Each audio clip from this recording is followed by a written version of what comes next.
Welcome, everyone. We'll get started in just a minute. Thanks for joining us today.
Hi, everyone. Good afternoon. Thanks for joining us.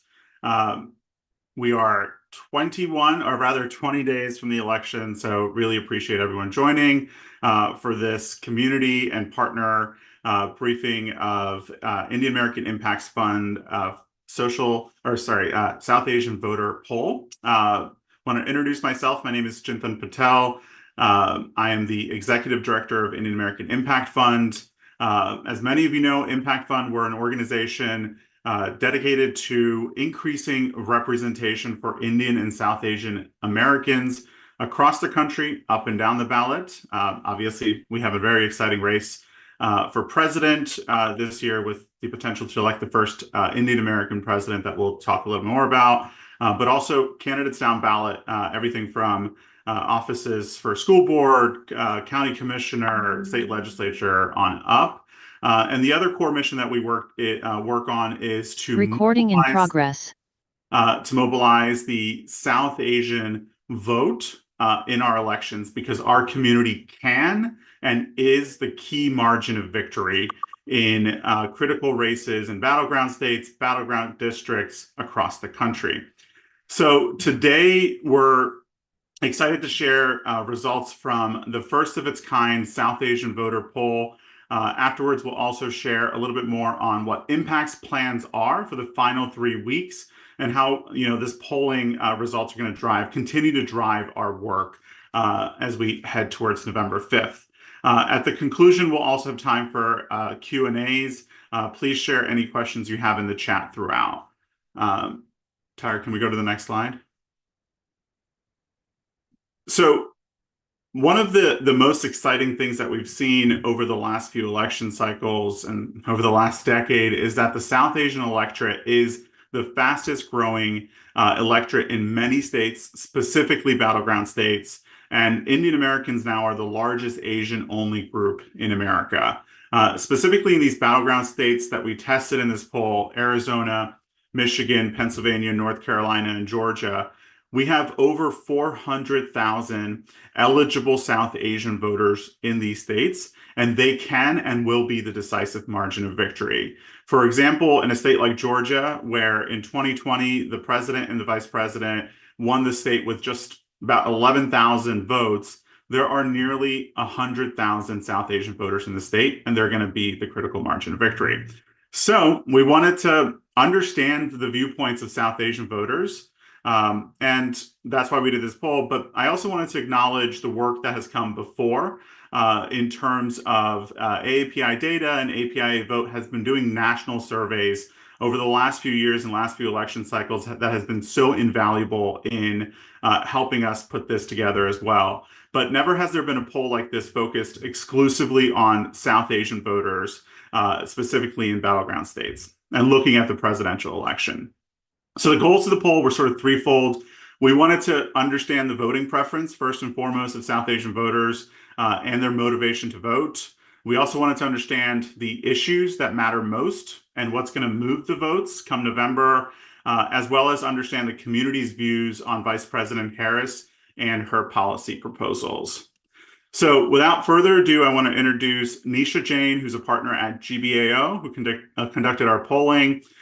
She has extensive experience in conducting polling research on AAPI communities and understanding sort of the diverse array of cultures, languages, and experience that shape our community and our viewpoints. So Nisha, I'll hand it over to you, and thank you for going through the poll with us.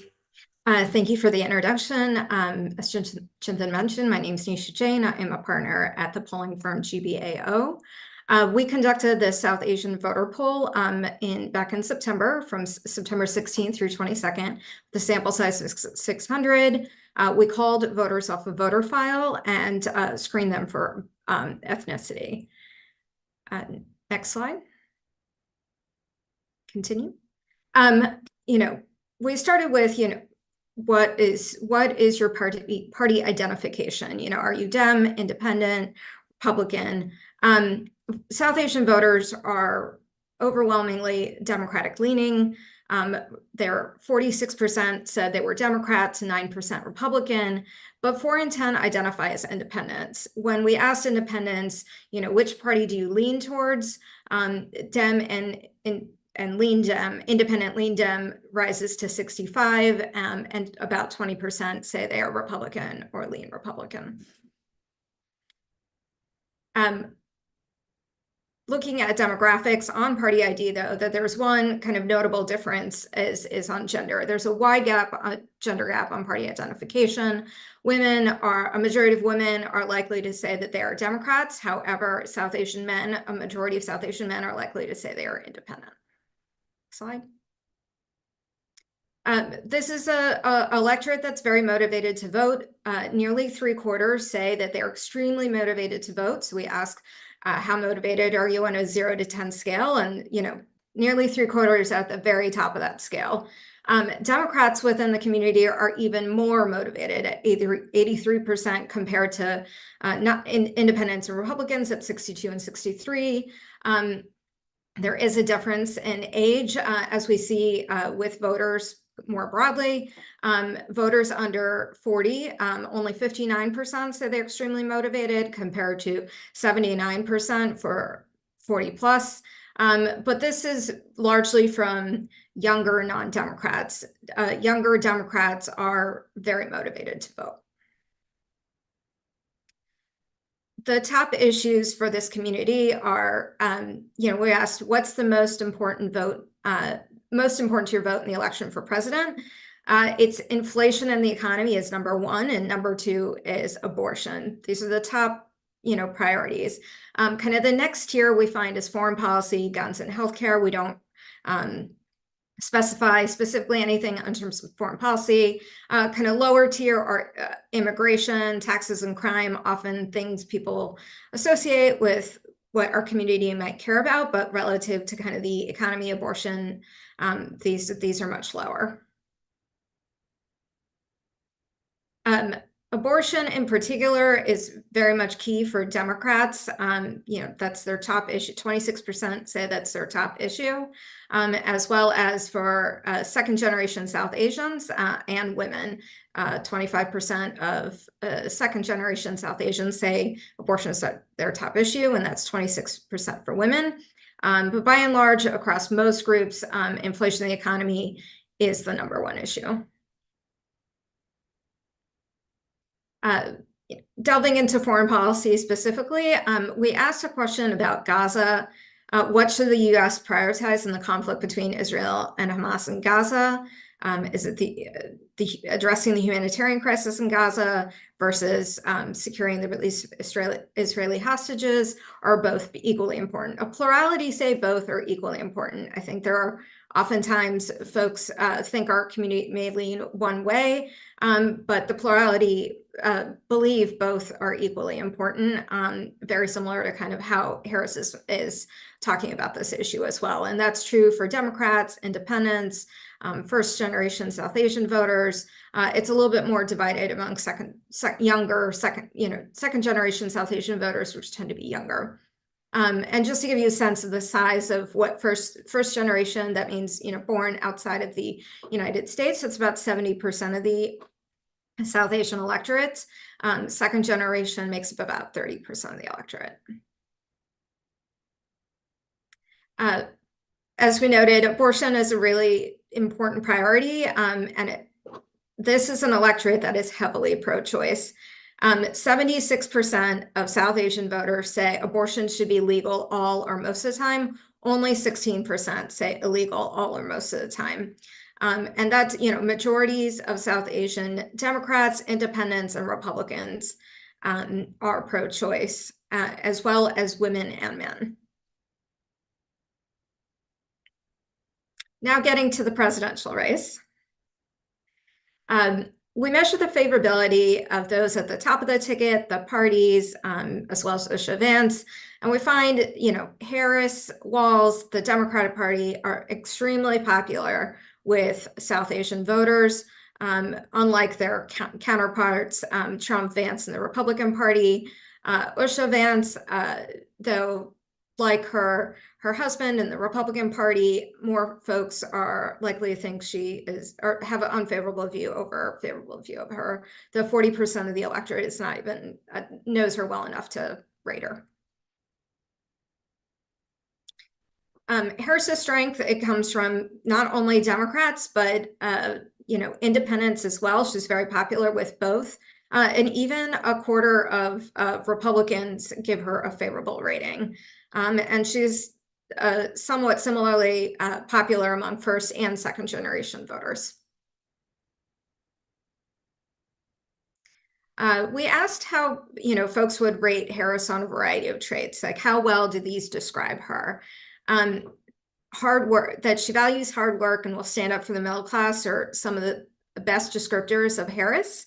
But they also think, she cares about people like them. She shares their value, will stand up for small businesses. This is a community that has a higher share of small businesses than other communities. And that she recognizes her South Asian identity. I think there's been some critiques of this, and a majority also, believes she recognizes her South Asian identity. And independents, who we think of swing voters, generally, a majority of independents all agree with these statements as well. On U.S.-India relations specifically, we asked if Harris would value the relationship between between the U.S. and India. This was just asked of Indian American voters. A majority believe she will value the relationship, and that's across party, whether you're favorable or unfavorable of Modi, or whether you're first generation or second generation. The majorities across all of these groups believe she values U.S.-India relations.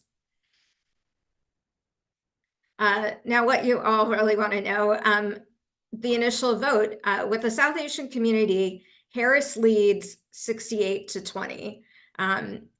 We have kind of the stronger shade is, how many say that they would vote for her, 65-18. And the lighter shade represents kind of undecided leaners, which get her to 68-20. That's a 48-point lead, which is why it's so important for our community to get out and vote. Only 4% say other, and 7% remain undecided on this rate. But Harris runs far ahead of Trump with the community. And her strong lead spans the battleground. That's Arizona, Georgia, Michigan, North Carolina, Pennsylvania. She's slightly stronger in North Carolina. but truly wide leads across each of the battleground states. And Harris has consolidated Democrats, right? 91% of support among Democrats. She leads independents by 2-1. And even, just like she was similarly popular with a quarter of Republicans, about a quarter of Republicans are plan to vote for her in the election. In terms of independents, we see, she performs stronger with older independents, younger independents. She's still winning by double digits, but this is also the least engaged population. Just like we saw that there was a wide gender gap in party, we see that kind of translate to the race as well. She does much better with women than men across age groups, and she also is a little bit stronger with older voters as well. But we don't see any generation gap. Next slide. We tested how Harris or voters view Harris versus Trump on a number of issues, and we tested ones that, with the broader electorate, Trump often is seen as stronger on some of these issues, but so that's like taxes, crime, inflation, the economy, immigration, kind of foreign policy. Across all of these issues, voters trust Harris over Trump by large margins, and that's true for independents as well. And lastly, we tested a variety kind of messages about Harris's policies, whether abortion, guns, healthcare costs, taxes, kind of hard work. Also talks about was a bit of an economic message. A heritage was a mix of issues. Racism, talks about Trump's racist rhetoric, but all of these messages, Harris has a really compelling narrative with the South Asian electorate across a wide range of issues. And that's all we have. Back to Chintan. Thank you, Nisha. We will take some questions after, so please put any questions you have in the Q&A section. I want to go over a little bit, I want to underline a few points from Impact's perspective, and then also go over our plan of action for the last 20 days of the election. Obviously, as you saw, our community is overwhelmingly in support of Vice President Harris and is planning to vote for Vice President Harris. So the most critical mission, the most critical work for us is to make sure we're mobilizing our voters to get out and vote in these battleground states, because we can really make the difference. We know the election results are going to be razor thin in these battleground states, so we can make a difference. The other thing I want to really emphasize is, a few things that I think the poll really dispels some preconceived notions about the South Asian American community. We are decidedly pro-choice and in favor of reproductive rights. As you saw, 76% believe abortion should be legal in all or almost all cases. And then on issues like U.S.-India relationships, where the WhatsApp discourse might lead you to think otherwise, Vice President Harris is overwhelmingly trusted more than former President Trump in making sure that we have strong relationships between U.S. and India as well. And then finally, the poll confirmed what many of us know to be true, that South Asian voters are looking at the issue landscape and focused on the economy, the cost of living, healthcare, our freedoms like abortion rights, voting rights, democracy, to make up their decisions on how they're going to vote this election.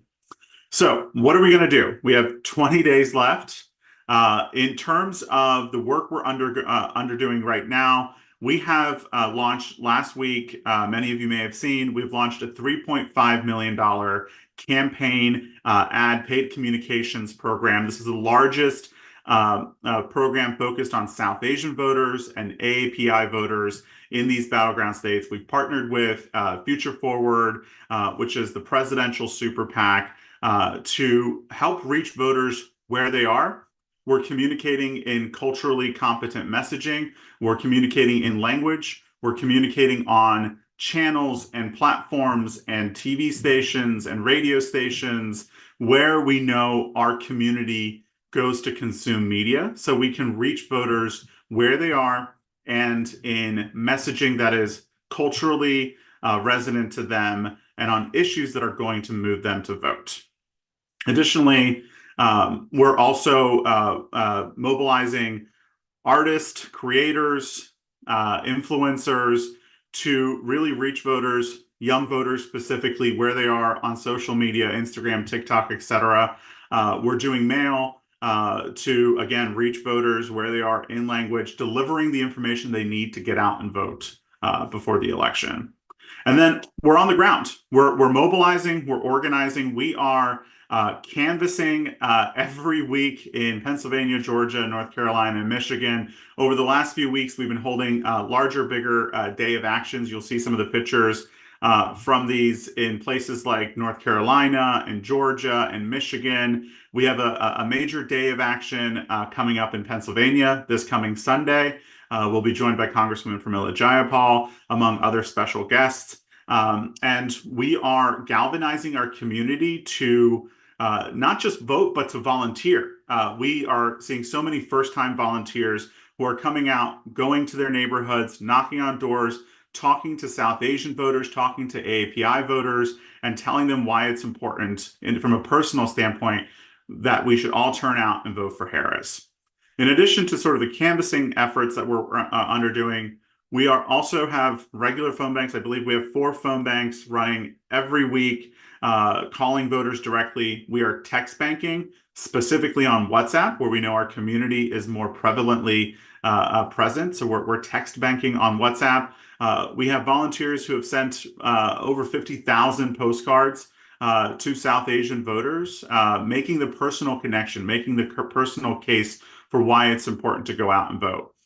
And then finally, we're doing this all on the Desi President community that we have built. For anyone who doesn't know, we have a website called desipresident.com. We also have a WhatsApp community, Desi President community, where we are, it's a central hub where volunteers can go to sign up for any number of these volunteer activities for the last 20 days. They can also go to find out, sort of fact sheets and issue pages where we distill the vice president's plan, her approach to move our country forward into culturally competent talking points and fact sheets about how her plan is going to directly help our communities in her administration. So that's another place where you can go centrally. And then finally, we also on desipresident.com, we have a make a plan to vote hub for our voters where they can go and check their voter registration. They can make a plan to vote, get information on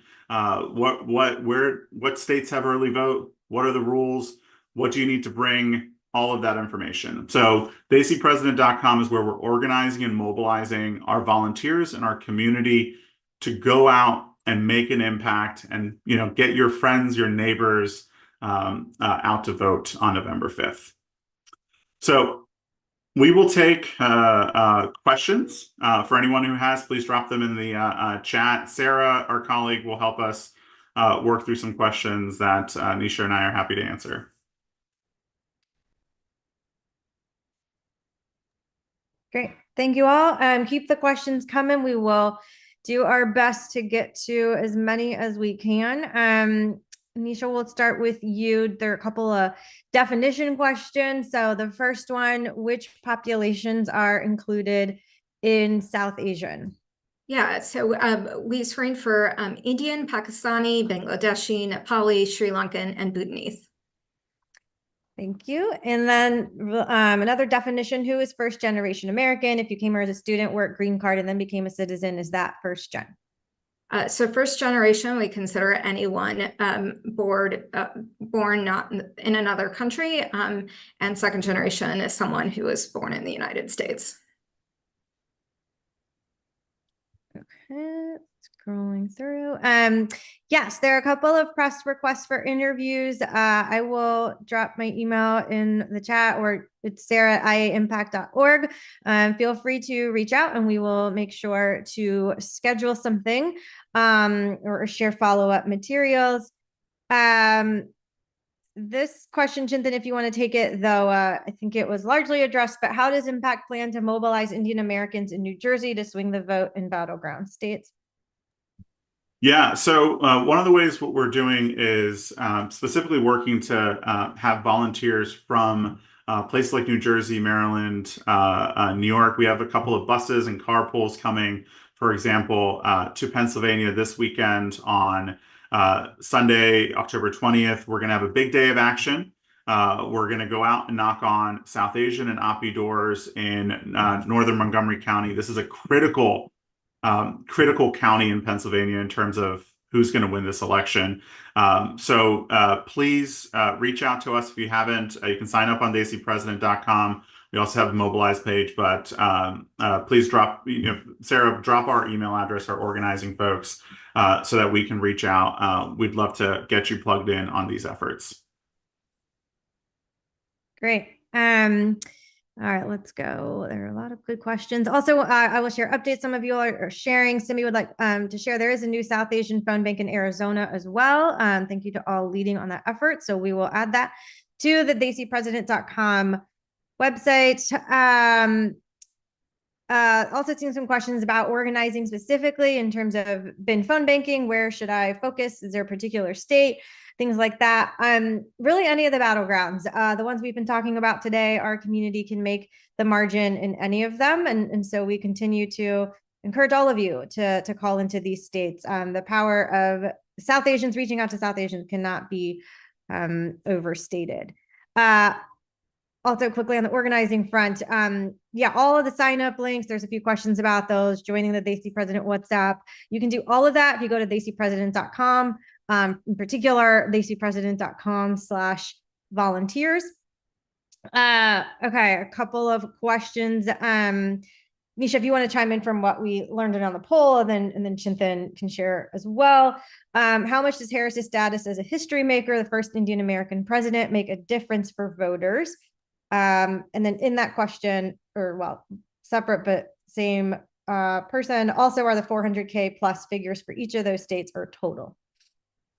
So in our messaging exercise, we did also ask that she would be a history maker. Also a very strong message, but relative to kind of ones about her policies and issues, those were stronger. Yeah, I'm happy to also add, outside of the poll, in terms of conversations that we're hearing on the doors with our volunteers, the fact that she would be a history maker president is definitely something that energizes and galvanizes our community. Folks are very excited about the prospect of not just electing the first Indian American president or the first South Asian American president, but also the first woman president. That is an incredibly important history-making piece to her presidency for the community as well. But ultimately, the community is also reacting to the issues, reacting to the policies and the agenda that she has put forward to help move the country forward. And that is what I think is really driving the decision on whether you're voting for her or former President Trump. And then in terms of, I think the other question was sort of 400,000 number in terms of these states. So that is total. There are 400,000 eligible voters, South Asian eligible voters in these battleground states, but specifically also in each of these battleground states. And the reason why we, wanted to look at this electorate and not some other battleground states where we also have significant populations like Wisconsin and Nevada is because in each and every single one of these states, the South Asian population and the voting base outnumbers the closest margin of victory in recent elections. So I mentioned the Georgia example earlier, but let's take a place like North Carolina, for example. In 2020, there was a statewide election where the closest margin of victory was some 400 votes. There are 55,000 eligible South Asian voters in the state of North Carolina. A place like Michigan, where there are over 60,000 voters. In 2016, former President Trump won that state with about 10,000 votes. So this is This is why, when we're talking about our community can be the margin of victory, that's what we mean. The elections are razor thin, and our community is large enough to swing the election one way or another. Great, thank you. Next question, can you speak to Impact's work on reaching out to the Muslim community, specifically in Michigan? Chintan, if you want to take that. Yeah, happy to. So this past weekend, actually, we were in Michigan. We did, for example, we did a town hall in Warren, Michigan. This is an area that has a large concentration of specifically South Asian Muslim voters, particularly Bangladeshi Americans. And we did a town hall with Congresswoman Pramila Jayapal and Ambassador Usman Siddiqui. He was, for those who don't know, he was the first Muslim American ambassador from the United States, the first South Asian ambassador as well. He's Bangladeshi American, appointed during the President Clinton administration.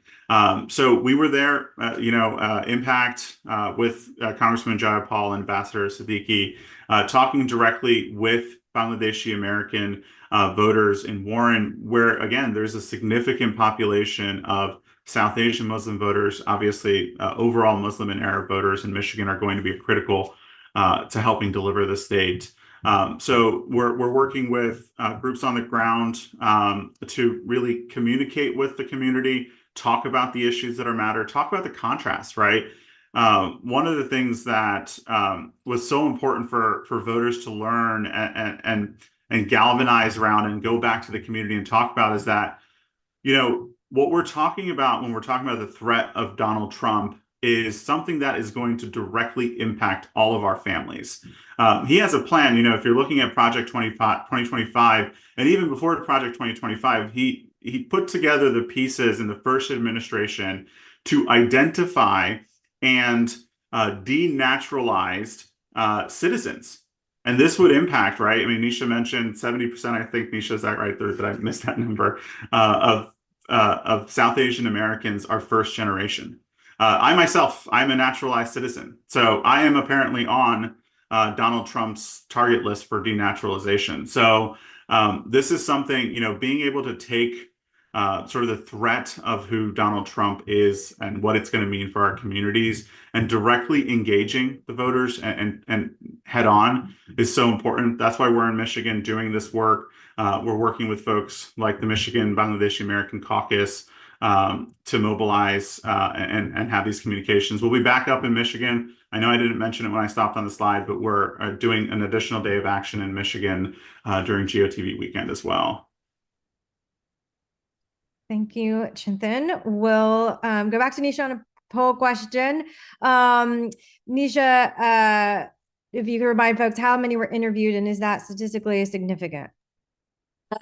We interviewed 600 voters across the battleground states, and the margin of error was plus or minus 4 percentage points. So most of our differences are statistically significant.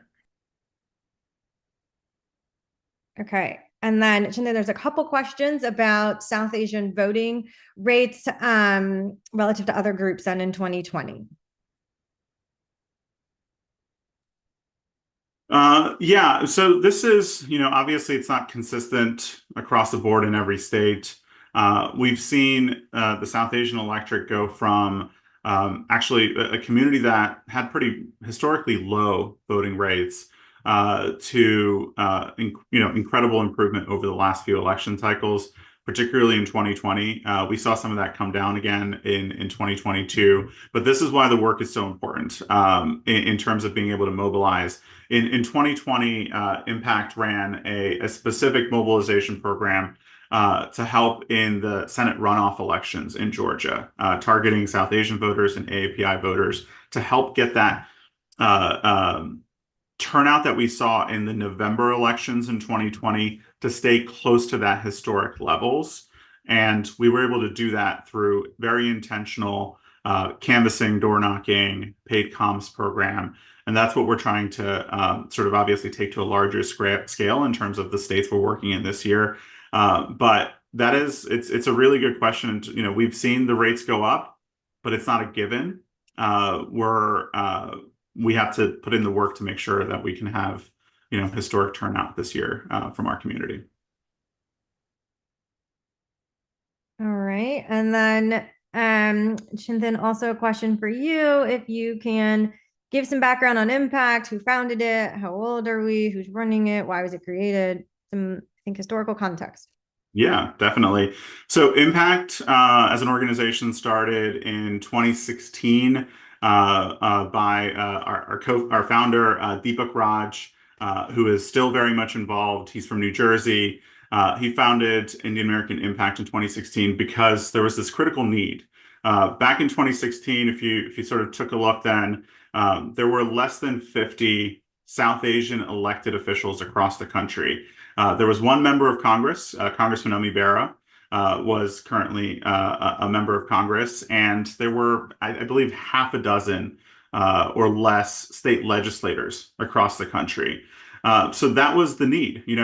As our community was becoming more politically engaged, there was not a group that was helping provide the resources, the expertise, the mobilization and galvanizing our communities for Indian American, South Asian American candidates. So over that time, since 2016, we have seen an incredible increase in representation. We have over 300 South Asian elected officials across the country, up and down the ballot. Obviously, we have the Vice President of the United States, who is South Asian American descent. We also have two statewide elected officials, Attorney General Josh Kaul in Wisconsin and Lieutenant Governor Aruna Miller, who, by the way, was former executive director of Indian American Impact as well, who's a statewide elected. And now we have nearly 50 state legislators across the country, including in majority whips, minority whips in leadership in terms of building this bench. And then also we have candidates or we have officials at the school board level, the county commissioner level, local offices up and down the ballot. So that was, sort of the critical need that Impact was trying to fill. And then the key goal was to help increase engagement and participation from our community in the civic and electoral space. We've been talking about it throughout this call. As our population continues to grow, as our electoral and political power continues to grow, we wanted to create an organization that could help marshal resources and galvanize our community to really have a voice, to take a seat at the table, to be part of the process by not just voting at record levels and swinging election results, but by also being a force for change in building a inclusive, pro-democracy America where our community is actively involved in school board meetings. We've taught our community, provided trainings to go and advocate for issues, call their members of Congress and their legislators, and really make sure that their voice is heard in the process. So that's a long way of saying Impact is working to serve our community in building political power and influence so that we can have a seat at the table on the issues that impact us on the daily.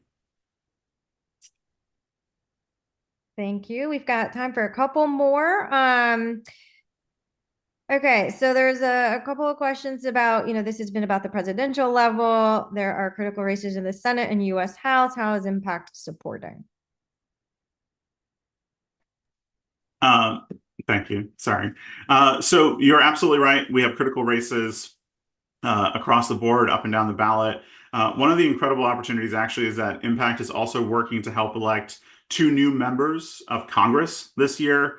In Virginia's 10th congressional district, State Senator Suhas Subramanian is running for Congress in an open seat. He's poised to become a new member, the 6th member of the affectionately known Samosa Caucus. And then in Arizona's 1st congressional district, we have Dr. Amish Shah, who's running in a red to blue seat. This is one of the most competitive congressional elections in the country. It's going to, be one of the races that's going to decide who holds the gavel come January. So we are working to really help support these campaigns. We're running a digital ad program in Arizona's first congressional district as well to help bolster Dr. Amish Shah's record and help him win this November. If he were to win, and with Suhas's victory, we'll have seven members in the Samosa caucus, a 40% increase in just one election cycle, which is incredible. And then also down ballot, we have some incredibly exciting, very competitive elections that we're providing direct support for in places like Pennsylvania, which is a battleground state.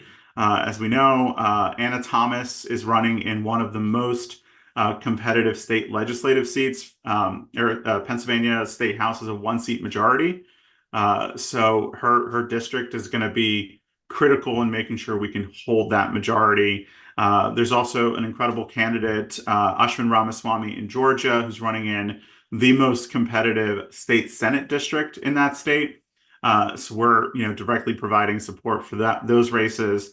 And then, something we mentioned earlier, our community is the margin of victory. So when we're out there mobilizing voters in Michigan and North Carolina and Georgia and Pennsylvania, we're also talking about how our community can help get Alyssa Slotkin elected so that we can, protect the Senate, get Bob Casey reelected so we can protect the Senate, get Josh Stein elected to governor in North Carolina because honestly, there's no other choice but to get Josh Stein elected governor in North Carolina. So we are working sort of actively to obviously help get the vice president elected, but also we have incredible South Asian candidates down ticket as well that we're working for, as well as helping make sure, as we've done in the past, like as I mentioned with 2020, we're working to help secure the majorities in the Senate and the House as well. With the power of our vote. Thank you, Chintan. We'll turn back to Nisha. A question on the poll: if it was conducted in English or other South Asian languages. It was conducted in English only. Okay, great. And then we'll end with, and there are many questions. Unfortunately, I want to be cognizant of time, so we will not get to all of them. So I'll ask one more. And then Chintan, if you want to close this out after that, I will put my email in the chat if folks have further questions or we couldn't get to yours. Please reach out and again, encourage, especially all the community members, to join us at www.dcpresident.com. But Chintan will take the last question. How are we mobilizing our community in other states such as Texas throughout the year?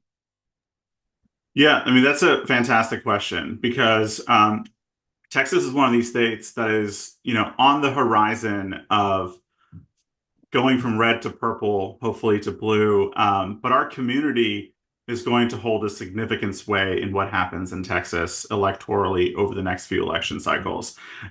We have an incredible population, a growing population in Texas. We are on the ground. We have a Texas state chapter that is actively mobilizing in the state. We're working with partners in the state as well. Right now, in this election cycle, we have incredible volunteers from Texas who are writing postcards to voters in the battleground states, but also, mobilizing vote in Texas as well. There's an incredibly important Senate race in Texas with Colin Allred running against Ted Cruz. So this is a state that is very much on Impact's radar. We have incredible down ballot elected leaders in Texas. We've seen, great growth in engagement from the community there. And we believe strongly that, Texas's direction is going to be swayed by the South Asian electorate in the coming cycles. And I think that's the last question. So I will close this out. As Sarah mentioned, we have 20 days left. If you are looking for something to do to help, make sure we're leaving everything out on the field to make sure that on November 5th, in the evening of November 5th, we can all confidently say we did everything possible to make sure that the election turned the way we know is going to help move our country forward, then please sign up. We have a lot of different volunteer opportunities not just in the states we talked about, but we are working with incredible partners on the ground, obviously also the Harris Waltz campaign, to make sure we're mobilizing our vote in any state that you're interested in. So please sign up on dcpresident.com. We have a day of action coming up. You can go to dcpresident.com to find out all the information on our days of action, our regular canvases, our regular phone banks, our text banks, and all of our partner volunteer opportunities. So please go to dcpresident.com to sign up. We also have our WhatsApp community. If you haven't joined, please message us so that you can join the WhatsApp community. And please continue to talk to your neighbors, your friends, your family members. Each of us can help persuade the vote and mobilize the vote for Vice President Harris. We have 20 critical days to get this job done. So thank you so much for joining. We're happy to answer questions offline. Please feel free to reach out to us. I think Sarah shared her email address, but really appreciate all your support and hard work in these closing 20 days to help get the job done. Thank you all. Thank you.